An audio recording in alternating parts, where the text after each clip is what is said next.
Con gusto, presidente, con su permiso. Secretarios, muy buenos días. Muy buenos días tengan todas y todos ustedes. Informamos sobre el estado que guarda la epidemia. Vamos a presentar el informe técnico general que presentamos todas las tardes. El corte más reciente es el de ayer por la tarde. Y también las curvas epidémicas de todos los estados para tener la actualización y que usted tenga en el lugar donde reside una idea clara de cómo está comportándose la epidemia en el lugar donde usted vive. Y enseguida comentaremos en términos generales cuál es la organización del plan de vacunación, algunos elementos que han sido incorporados ahora con la oportunidad de ampliar las vacunas, no solamente para la de Pfizer-BioNTech, sino, como lo mostrará el canciller, otras vacunas que en su momento ya fueron contratadas y otros contratos que están en proceso todavía de negociación, próximos a ser cerrados. Y esto nos permite tener mayor flexibilidad en organizar el plan. Recordamos a toda la población que en México y en el mundo entero el factor principal que podría limitar el avance de la vacunación es la fabricación misma de las vacunas. La mayoría de los gobiernos que hemos tenido la oportunidad y que la hemos aprovechado para tener un acceso temprano a las vacunas, hemos en consecuencia preparado las condiciones para distribuirla. Entonces, tan pronto llega, como lo empezamos a hacer desde el 24 de diciembre del año pasado, tan pronto llega, se utiliza y esto nos permite avanzar rápidamente, pero dependemos de que se fabrique la misma vacuna y entonces poderla utilizar. Vamos a presentar, si son tan amables.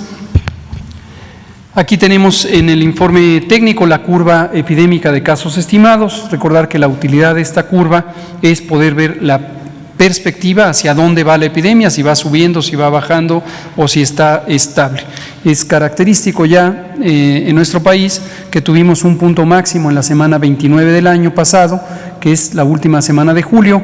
Después tuvimos todo agosto, todo septiembre en periodo de reducción y a partir de octubre empezó nuevamente al alza. Se puede ver ahí la trayectoria que tuvo hasta la semana 1 del año de 2021. En este momento vivimos la semana 3 del año y el corte de información ahí se presenta con un incremento de más 1% en ese cambio entre la última semana de 2020 y la primera de 2021. 5% de los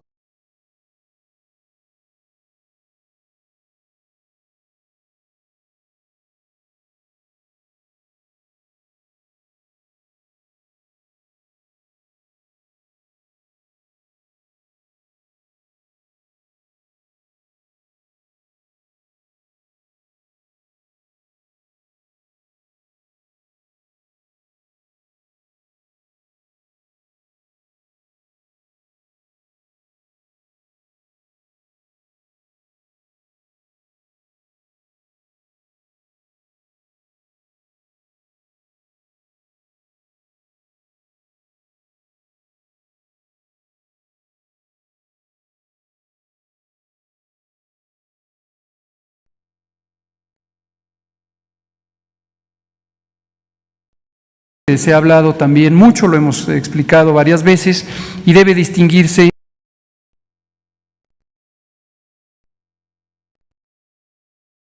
desafortunadamente pierden la vida, que se conoce tenían COVID-19, de acuerdo a las distintas definiciones de caso que son complementarias, donde hay confirmación por laboratorio, donde hay confirmación por asociación epidemiológica. Esto quiere decir una persona que vive con alguien a quien se ha diagnosticado COVID por laboratorio, se le considera que tiene COVID es solo por tener los síntomas característicos. No requiere confirmación por laboratorio para ser incorporada a la estadística como una persona que tiene COVID. Esto lo hemos explicado también múltiples veces. Y la letalidad es un índice que, si se mide de manera estable, permite monitorear la consecuencia más grave de la enfermedad, que desde luego es la más lamentable, y es la pérdida de la vida. En distintos países se tienen distintas magnitudes de la letalidad porque se tienen distintos abordajes de vigilancia epidemiológica. Hay países que hacen pruebas de manera generalizada incluyendo en personas que no tienen síntomas y en quienes se detecta el virus SARS-CoV-2. También durante todo 2020 se explicó en varias ocasiones que no es pertinente desde el punto de vista técnico comparar las magnitudes de las letalidades entre países precisamente por esta razón. Aún hay personas que persisten en la idea de hacerlo, pero desde luego sin un fundamento técnico y científico apropiado. Lo más importante es medirlo de manera consistente y si se mide de manera consistente se pueden identificar las variaciones. Como se puede ver ahí, llegamos en el momento más intenso de la epidemia al inicio del año pasado, cerca de abril o mayo, tuvimos una 18% de letalidad, pero después ha ido bajando a lo largo del tiempo y en este momento tenemos 7%, con algunas variaciones entre semanas, de una semana a la otra. La siguiente. Finalmente, la ocupación hospitalaria. Este es un índice muy importante porque es el que permite orientar la reconversión hospitalaria. Recordar que en el manejo de una epidemia de estas características, en México y en la mayoría de los países del mundo, hay dos objetivos generales de mayor interés.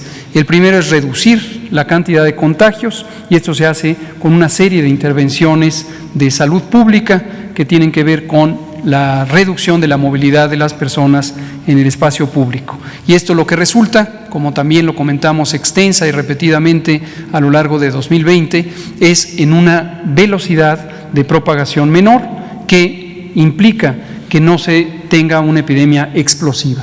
El objetivo fundamental es ganar tiempo y posponer el momento máximo de ocupación hospitalaria. Esto lo que permite es reconvertir los hospitales, ampliar el número de camas disponibles, como lo hemos hecho y lo continuamos haciendo ahora en este momento donde ha habido el recrudecimiento desde octubre. Y en todos los lugares donde esto sea necesario, lo haremos y hemos logrado ir por delante de los casos en la medida en que se van abriendo y habilitando camas hospitalarias, tanto generales como camas con ventilador. Aquí tenemos el estado actual. Esto sí es en tiempo real, no es al corte de la primera semana del año, es en tiempo real. Todos los días se monitorea por medio de la información que producen las entidades federativas. 8 entidades tienen ocupaciones superiores al 70%, ahí se ve la lista. 9 entre 50 y 69% y las restantes 15 tienen ocupaciones menores al 50% de las camas generales. Y en la siguiente vemos la misma idea, pero para las camas con ventilador. Recordar siempre que cuando hablamos de camas con ventilador es solo para pronta referencia, pero no se trata solamente del mueble físico donde se atiende a las personas, se trata de toda la infraestructura y también los servicios humanos, la cama, los monitores, los ventiladores, las bombas de infusión, los circuitos eléctricos, el abastecimiento de oxígeno, por mencionar algunos elementos de la infraestructura y desde luego lo más importante, el personal de salud. Recordar que México tenía desde el inicio de la epidemia, lo sabíamos, esto por más de 15 años al menos, una deficiencia de al menos 240,000 personas profesionales de la salud que en su momento han tenido que ser contratadas, habilitadas, entrenadas para responder a esta epidemia. Y tenemos 3 entidades que tienen ocupaciones de más del 70% en sus camas con ventilador. Estas son las camas que se usan para personas críticamente enfermas. 7 están entre 50 y 69% y el resto de 22 entidades federativas están con menos del 50% de ocupación. Vamos a ver ahora las generalidades del progreso de la vacunación. Tenemos aquí el avance diario, ya comentábamos ayer que esto va fluyendo de acuerdo al ritmo en que llegan las vacunas. Tuvimos el inicio de la campaña de vacunación contra COVID-19 o contra el virus SARS-CoV-2 para prevenir COVID-19 el 24 de diciembre y hemos tenido distintos embarques de distinto tamaño. Durante el primer periodo, entre el 24 de diciembre y hasta el 11 de enero, le llamamos periodo de calibración porque o solamente utilizamos las vacunas en instalaciones militares para tener un ambiente mucho más controlado de operación que nos permitiera ajustar, calibrar, organizar de manera detallada todo el operativo logístico. Cada vez que hablamos de esto, es muy importante nuestro agradecimiento como civiles a las Fuerzas Armadas, aquí presentes los dos secretarios de Defensa y de Marina, porque gracias a ellos y la experiencia logística que tienen nuestros ejércitos, pudimos organizar un operativo verdaderamente eficiente, que nos ha permitido ya en la fase de expansión, que empezó con el embarque grande de 439,000 dosis a partir del 12 de enero, vacunar de una manera expedita al personal de salud.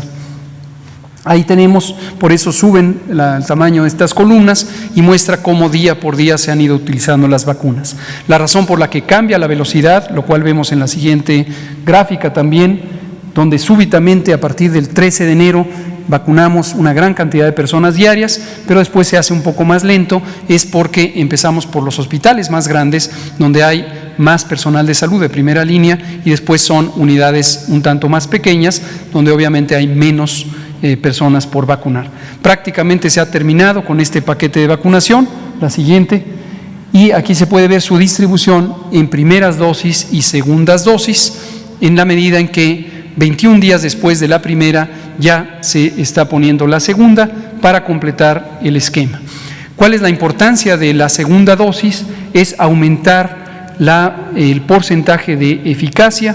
Estas vacunas, igual que muchas otras, tienen esquemas de más de una dosis. En la primera se alcanza una eficacia cercana o superior al 80%. Esto quiere decir que se reduce el riesgo de infección hasta en 80%, y al poner la segunda, 21 días después, se logra que esto suba, en el caso de la vacuna de Pfizer, hasta 94%. Ahora, aquí aprovecho para comentar, desde el año pasado, durante diciembre de 2020, la Organización Mundial de la Salud empezó a plantear la posibilidad de expandir el periodo entre las dosis, y se planteó que podía ser hasta de 28 días en vez de 21 días. La importancia de esto es ganar 7 días en poder seguir ampliando cobertura sin tener que poner la segunda dosis. Este planteamiento no es derivado simplemente de este empeño de hacerlo, sino además fundamentado en la evidencia científica que los propios ensayos clínicos han mostrado. En este caso para la vacuna de Pfizer, pero también para las otras vacunas. Recientemente, el 8 de enero, la Organización Mundial de la Salud publicó su más reciente recomendación interina, específicamente sobre la vacuna de Pfizer-BioNTech, donde está planteando que podría extenderse hasta 45 días el intervalo de las dosis. Misma idea, el punto es, pueden pasar más días sin que se afecte en modo alguno la eficacia final que se alcanza con la vacuna, ni eventualmente la duración de la inmunidad. Esto está amparado, desde luego, en esa evidencia científica y en décadas de conocimiento sobre la inmunología. En este momento, hoy, martes 19 de enero, sesionará el Grupo Técnico Asesor de Vacunación de México. Este grupo que hemos mencionado múltiples veces es un grupo de personas científicas altamente expertas que reflexionan científicamente sobre el tema. Uno de ellos, para destacar la importancia de este grupo, es el doctor Cravioto, Alejandro Cravioto, que lo hemos mencionado muchas veces. Él es en este momento el presidente del Grupo Asesor Estratégico de Vacunación de la Organización Mundial de la Salud. Participan otras personas, la doctora Celia Alpuche, quien lo preside, el doctor José Ignacio Santos Preciado, quien fue el creador del programa de vacunación universal en México y actualmente es el secretario del Consejo de Salubridad General. Entonces, hoy sesionarán con varios propósitos: darle seguimiento a la evidencia científica sobre vacunas COVID, pero uno de los elementos que van a abordar es precisamente la revisión de la evidencia científica sobre esta recomendación de la Organización Mundial de la Salud. Eventualmente nos harán una recomendación sobre el periodo en el que se puede alargar este intervalo entre las dosis, y con base en lo que nos recomienden podríamos tener incluso nuevas adaptaciones del plan de vacunación, lo cual podría ser benéfico para cubrir este retraso en la entrega de la vacuna, que ya fue comentado y anunciado, y podríamos tener ampliación de cobertura y posteriormente, cuando vamos a tener la recuperación de dosis, tener las segundas aplicaciones. Ya veremos qué ocurre y lo comentaremos.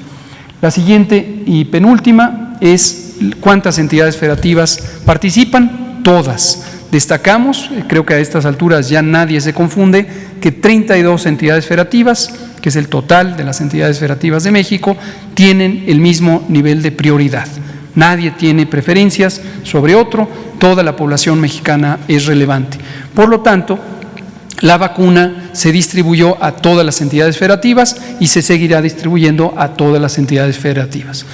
Y tenemos que 27 de ellas han completado arriba del 95%, varias de ellas se ve en la gráfica, 100%, ya se acabaron el paquete y están listas para vacunar a los que siguen. Y la última es la distribución del número de dosis o del porcentaje de dosis que han sido ya aplicadas. Se ve que este 88% son las dosis que finalmente ya fueron aplicadas. Ojo, hasta el corte de información de ayer a las 16 horas, siguieron abiertos los puestos de vacunación en las unidades de salud y es posible que ya a estas alturas se haya completado aún más. Y ahí tenemos esa reserva que deliberadamente dejamos en los depósitos centrales, precisamente para proteger la posibilidad de tener la segunda dosis ante cualquier eventualidad. Si me permiten ahora, ya no me pase la siguiente, ya va a ser lo que presentará el canciller, pero si me permite, presidente, me paso allá a presentar las curvas.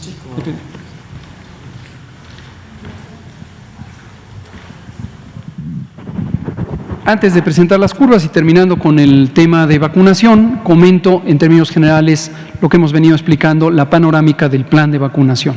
El plan que fue presentado aquí mismo el 8 de diciembre de 2020 ha sido diseñado precisamente con base en las recomendaciones del Grupo Técnico Asesor de Vacunación al que he mencionado.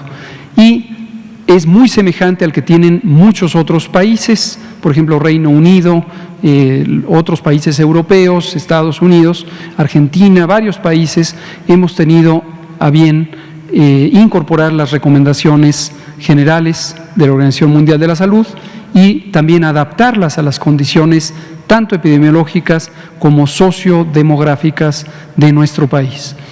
Y el plan en general tiene 4 bloques que corresponden a los ejes de priorización que hemos mencionado.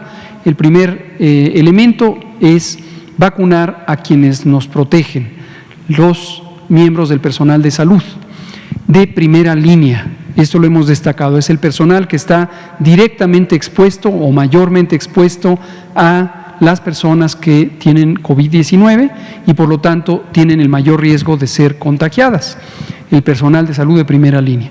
En ese personal de salud de primera línea hay algunos segmentos distinguibles. El primero son las unidades hospitalarias para la atención COVID, también las unidades que no son hospitales, pero también están atendiendo activamente casos de COVID, y la atención prehospitalaria, el personal de ambulancias, los centros reguladores de urgencias que está atendiendo a personas con COVID. En estos casos es personal clínico, no personal administrativo, que quede muy claro eso. Clínico nos referimos no solamente a médicas y médicos y enfermeras y enfermeros, sino a 11 categorías laborales de personas que están en proximidad con los enfermos de COVID. Este es el primer elemento. El segundo es el eje de prioridad sobre edad. Está también evaluado científicamente en México, en la Organización Mundial de la Salud y en varios países, que la edad es uno de los determinantes fundamentales del riesgo de complicarse y de perder la vida por el daño que causa el virus SARS-CoV-2. Y por eso empezamos con la edad más avanzada y seguimos hacia abajo hasta los 60 años, y ese es el bloque de prioridad que marca el rumbo del plan. Es importante destacar que también hay personas que tienen enfermedades crónicas, y que en México, igual que en otros países que tenemos estas inmensas epidemias de obesidad, sobrepeso, diabetes, hipertensión, el conjunto de las enfermedades crónicas no transmisibles, estas enfermedades juegan un papel muy importante en el daño. Entonces, el segundo eje de prioridad es precisamente la comorbilidad, y en cada categoría de edad se incluye prioritariamente a quienes tienen comorbilidades. Pero además, conforme se avanza en edades, de arriba para abajo, cuando llegamos a cubrir a todo el bloque de personas de 60 y más años de vida, hemos cubierto ya prácticamente 45% de las personas que tienen diabetes e hipertensión, los dos determinantes mayores de las complicaciones. Entonces, esto va sincrónico. Y en el tercer eje de priorización están las necesidades de control epidemiológico, y aquí hemos considerado también las oportunidades de usar la vacuna como un mecanismo de terminar de controlar epidemias que están ya en muy avanzado y estable grado de control. Y uno de los ejemplos característicos, esto lo hemos también mencionado, es el estado de Campeche. Campeche fue el primer estado que alcanzó el semáforo verde, nunca ha tenido reversa del semáforo verde y se mantiene en un control muy estable desde hace 3 meses. Y esto lo que nos permite es vislumbrar oportunidades de que la vacuna termine de proteger a personas que participan en actividades sociales de gran interés público, la educación pública. Y venimos comentando también que se puede utilizar la vacuna para proteger al personal escolar, que permitiría empezar a abrir las escuelas, que solamente se abren con semáforo verde, de acuerdo a lo estipulado. Entonces, parte de la vacunación que ahora llegará también puede ser utilizada, y así se va a utilizar, para vacunar a cerca de 20,000 personas del sistema educativo del estado de Campeche, lo cual ya permitiría empezar la preparación más acelerada hacia la apertura escolar en este estado. Por supuesto, esto será detalladamente conversado con el gobernador Aiza, su secretario de Salud, el doctor González, y todo el equipo, y conjuntamente con la Secretaría de Educación Pública. Pero esto muestra cómo la vacuna no solamente es un instrumento pensado desde la salud, sino pensado desde la actividad social. Otros países han incorporado también explícitamente al personal educativo. Argentina, por ejemplo, que acabamos de visitar para una misión específica, tiene en su plan de vacunación al personal educativo. Vámonos ahora sí con las entidades federativas.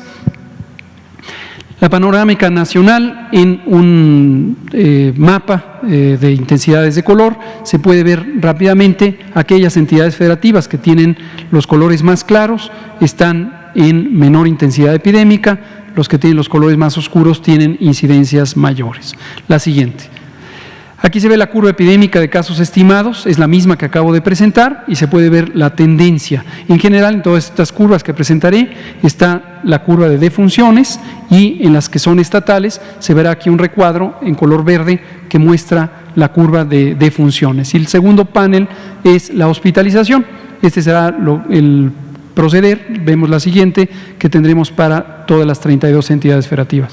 Esta es la mortalidad nacional y se puede ver también cómo con el mismo calendario, a partir de octubre, la semana 40 es donde empieza octubre y después tuvimos el ascenso. Y en todos los paneles se verá la ocupación hospitalaria en la etiqueta del lado derecho arriba. La siguiente. Siguiente. Y la hospitalización se mostrará de esta manera, como hemos comentado varias veces. Cabe destacar cuáles son estas 3 líneas. La línea de hasta arriba es la suma de las otras 2 líneas de abajo y las líneas lo que representan es la suma de personas que están hospitalizadas en cada uno de los días. Recuerden que la curva de hospitalización empieza en mayo, no está desde el inicio del año, aquí empieza en mayo. La curva roja es personas que están en camas de hospitalización general, es decir, no están intubadas y representa el 80% de la suma. Y un grupo minoritario, el 20% restante, son personas que están intubadas. Esto para destacar que la hospitalización por COVID no necesariamente implica estados avanzados de gravedad. 80%, 8 de cada 10 que están hospitalizados están en una condición delicada o suficientemente grave para ser hospitalizados, pero no están intubadas. Vemos la tendencia general de la hospitalización en el país, sigue en esta fase creciente. Ahora sí, vámonos uno por uno y de manera más expedita para cada entidad federativa. Aguascalientes, ascenso al inicio, una larga meseta durante prácticamente todo el verano, a partir de octubre un ascenso muy acelerado y afortunadamente ya una tendencia de descenso desde hace 5 o 6 semanas. Se encuentra en este momento en semáforo naranja y aquí se ve la curva de mortalidad que sigue un patrón semejante, la siguiente. Y la hospitalización en Aguascalientes, subidas y bajadas, había tenido una reducción en el periodo más reciente de finales de noviembre y diciembre y durante lo que va del mes de enero y la segunda mitad de diciembre y lo que va de enero está nuevamente al alza, la siguiente. Baja California también fue uno de los primeros estados afectados junto con la Ciudad de México, después tuvo un descenso durante buena parte de mayo, junio, julio, agosto, septiembre y después a partir de octubre también empezó con el incremento, llegó a una situación bastante preocupante, pero afortunadamente ya tenemos también 5 semanas de descenso, acaba de pasar a semáforo naranja. La siguiente. Hospitalizaciones siguen un patrón consistente, fueron subiendo y tienen en este momento descenso. La siguiente. Baja California Sur preocupa en este momento, tenemos una tendencia de rápida aceleración de la epidemia, como se puede ver claramente en el trazo final de la gráfica, pasó a semáforo naranja, estaba en amarillo, pasó a naranja en virtud de que tiene esta fase de aceleración, que ya empieza a repercutir en la mortalidad en Baja California Sur. La siguiente. La hospitalización también en fase de ascenso y ascenso rápido. La siguiente. Y el estado de Campeche es justo el contraste, es lo que acabo de mencionar. Tenemos el punto máximo, ocurrió en mediados de julio, en la semana 27, después descendió rápidamente, pero lo más importante es que se ha mantenido estable en control. Pequeñas variaciones, pero en general estable, lo que da grandes oportunidades. Semáforo verde por más de 3 meses. La siguiente. Lo mismo la hospitalización y las defunciones en Campeche.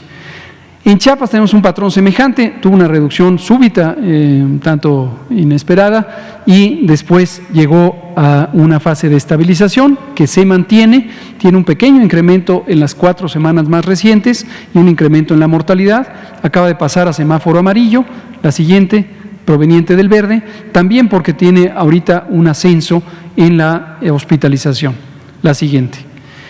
Y en Chihuahua también, como fue el caso de otras entidades, tuvimos este incremento súbito a partir de las semanas finales del mes de agosto y de septiembre y primeras de octubre, y después ha tenido un descenso muy alentador y muy consistente que le hace llegar a semáforo amarillo. La mortalidad, mismo patrón, y la hospitalización también en descenso claro. La siguiente.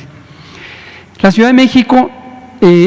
Siempre que hablamos de la Ciudad de México, de Guadalajara y de Monterrey, destacamos que las ciudades grandes, las zonas metropolitanas grandes, tienen los retos más grandes de control epidémico.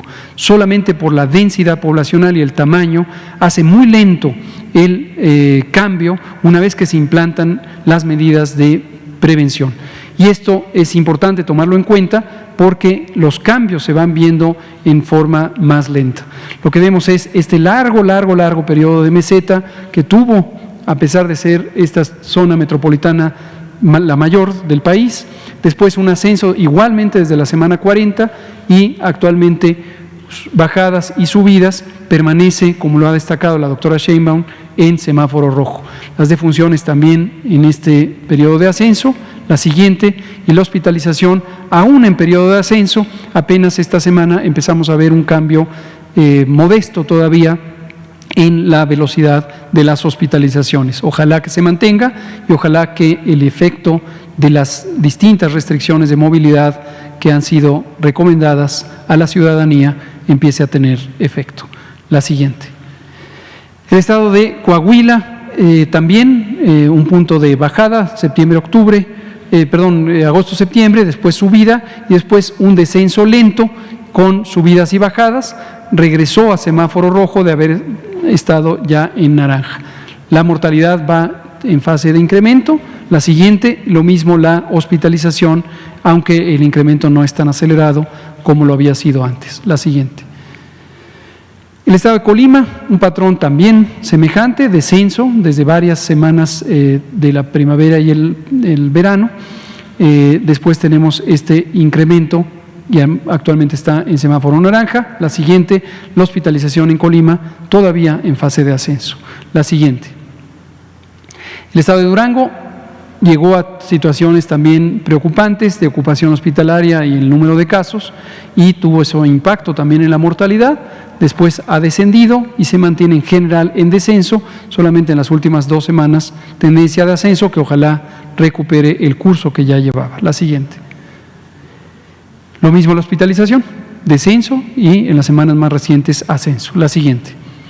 El Estado de México sigue un patrón muy semejante al de la Ciudad de México, como lo pueden ver, es por obvias razones, forma parte de una misma comunidad en el Valle de México. Está el otro valle, el Valle de Toluca, y también en la zona oriental, que tienen patrones diferentes, pero el conjunto lo hace muy parecido a la Ciudad de México. La siguiente. Y también esta tendencia todavía en ascenso de la hospitalización. La siguiente. Guanajuato también está en semáforo rojo porque ha seguido en ascenso, tuvo un par de semanas de reducción y vuelve a estar en ascenso, y la mortalidad todavía en ascenso. La siguiente, la hospitalización también en ascenso. Entonces sigue en semáforo rojo. La siguiente. El estado de Guerrero también empieza ya muy aceleradamente a incrementar el número de casos. Esto impacta en la mortalidad, y en la hospitalización vemos también, en la siguiente, que va en acelerado crecimiento la epidemia. La siguiente. Hidalgo va, aunque no tan rápido, va en ascenso ya desde muchas semanas, desde que empezó octubre, no ha cambiado esa tendencia, pasa a semáforo rojo. La mortalidad también en ascenso y la hospitalización también en ascenso. Hablamos hace un par de semanas o 3, hablamos de la zona de la megalópolis. La megalópolis son 7 entidades federativas en torno al Valle de México que tienen más o menos la misma dinámica epidemiológica porque comparten una gran cantidad de flujos de población todos los días. La siguiente. Jalisco también en fase de ascenso y pasa a semáforo rojo. La mortalidad está en clara tendencia de ascenso. La siguiente, lo mismo que la hospitalización. Entonces también en Jalisco existe el reto de la zona metropolitana de Guadalajara y tardará más en tener una respuesta positiva. Es muy importante que se tengan las medidas de restricción o de reducción de la movilidad y que se amplíe la capacidad de detección en las comunidades. Esto es parte de las estrategias de salud pública que desde mediados del año pasado fueron implantadas. La siguiente. En Michoacán, también tendencia a la alza, solamente una semana de reducción, aún está en semáforo naranja, ojalá que no lo pierda, y vean ustedes cómo hay fluctuaciones importantes de las defunciones en este momento en ascenso. La siguiente, y la hospitalización en tendencia ascendente. La siguiente. Morelos, bastante obvio también, en un crecimiento muy acelerado, hay que tener mucho cuidado con reducir la movilidad en Morelos y ampliar la capacidad de detección comunitaria porque tenemos esta fase de ascenso igual que la hospitalización. La siguiente. Nayarit en una fase acelerada de ascenso, también importante que repercute en la mortalidad y desde luego en la hospitalización. La siguiente. Ahí se ve. Cuando decimos en especial de algunas entidades federativas es porque la proporción, el porcentaje de camas ocupadas se acerca importantemente al límite y eso impone la necesidad de hacer reconversiones. Entonces ahí donde hay eso es muy muy importante tener mayor capacidad en las acciones de salud pública. La siguiente. Nuevo León en tendencia de ascenso, no es una tendencia tan acelerada, tan precipitosa, pero claramente es una tendencia de ascenso que arrancó desde el mes de agosto. Aquí no tuvieron la situación que tuvo el país y varias entidades de reducción en agosto-septiembre, sino que en general ha sido la trayectoria de ascenso hasta el momento. Por estar ahí, además una zona metropolitana tan grande como la de Monterrey, hay que tener especial cuidado. Pasan a semáforo rojo, la siguiente, su hospitalización en tendencia de ascenso. Y la capacidad hospitalaria llegando al límite, la siguiente. En Oaxaca, tendencia de ascenso, apenas una semana de una reducción importante, pero en general había tenido tendencia de ascenso, está en semáforo naranja. La siguiente, su hospitalización en fase de ascenso, la siguiente. Puebla lo mismo, había llegado a una muy importante reducción, pero desde la semana 40 en fase de ascenso, no tan acelerada como las entidades que ya mencioné, pero ciertamente en fase de ascenso, también en la mortalidad, la siguiente, y en la hospitalización, acercándose al límite, 79% de ocupación. La siguiente. En Querétaro, lo mismo, rápido ascenso durante todo el otoño y pasa a semáforo rojo porque sus indicadores de mortalidad, principalmente la siguiente, y de hospitalización van en fase de ascenso acelerado. La siguiente. Quintana Roo, en cambio, ha sido alentador porque tuvo, semejante a los estados del sur, Campeche y Chiapas, esta reducción muy sostenida. Desafortunadamente, desde hace varias semanas se perdió, pasa a semáforo naranja para nuevamente poner algunas restricciones de la movilidad. La siguiente, su hospitalización levemente, lentamente en ascenso, todavía tiene muy buena capacidad hospitalaria, pero vale la pena reducir los contagios. La siguiente. San Luis Potosí, con fluctuaciones importantes durante todo el otoño y el invierno, en estas últimas 2 semanas en ascenso, no ha tenido tan importante repercusión en la mortalidad, aunque se mantiene todavía alta, la siguiente, y la hospitalización en rápido crecimiento. En general, hemos dicho, después del incremento de casos, 15 días después incrementan las hospitalizaciones y cerca de 21 días después aumenta la mortalidad en general. La siguiente. Sinaloa, con un largo trecho de descenso, apenas en las últimas 2 semanas empezó a incrementar. Ojalá se logre recuperar con las acciones de salud pública, reducir los contagios. La siguiente, su hospitalización también recientemente con un incremento. La siguiente. Sonora, el patrón que se ve, llegamos al final del verano y empezó a subir. Afortunadamente recuperaron la tendencia ya de reducción en las últimas 4 semanas, parece ser una tendencia estable y también empieza a repercutir en el descenso de la mortalidad. La siguiente, y la hospitalización lentamente en incremento, pero ojalá que en la medida en que bajan los casos, bajarán las hospitalizaciones. La siguiente. Tabasco, patrón semejante al de Puebla, por ejemplo, bajó hasta llegar al otoño, empezó a subir y todavía mantiene tendencia a la alza. No hay una repercusión tan importante en la mortalidad, aunque va en tendencia de crecimiento. La siguiente, y la hospitalización lentamente va creciendo. La siguiente, Tamaulipas, un patrón muy semejante, como pueden ver, al que acabo de mencionar para Tabasco, aunque la velocidad de incremento no es tan grande en los casos ni en la mortalidad. La siguiente, ni en la hospitalización. La siguiente. Y Tlaxcala se disparó en este momento, después de haber tenido también varias semanas de control durante el verano y a partir del otoño empezó a subir, pero concretamente desde el invierno empezó a subir muy rápidamente. Parte de la megalópolis pasó también a semáforo rojo y la hospitalización en aumento. La siguiente. Veracruz, ya casi para terminar, un patrón semejante al de Tabasco y al de Tamaulipas, aunque el incremento no es todavía tan alto. La siguiente, y la hospitalización en aumento. La siguiente. Yucatán, con descenso, después estabilidad con tendencia a la baja, no hay una repercusión importante sobre la mortalidad. La siguiente, y la hospitalización se mantiene estable. La última, Zacatecas, tuvo crecimiento y ahora va para abajo, un par de semanas con retorno hacia la fase de ascenso, semejante a lo que pasa en Chihuahua, pero en general se ha mantenido en descenso. La siguiente, y su hospitalización aún en una fase general de descenso. La última imagen, vemos el semáforo de riesgo epidémico COVID, que tendrá vigencia del 18 al 31 de enero. Varias entidades pasaron a rojo, fueron ya señaladas.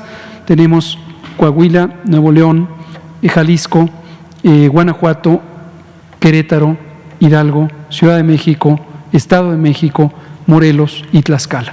Toda la megalópolis, más Jalisco, Coahuila y Nuevo León. Campeche en color verde y es muy alentador por todo lo que hemos comentado.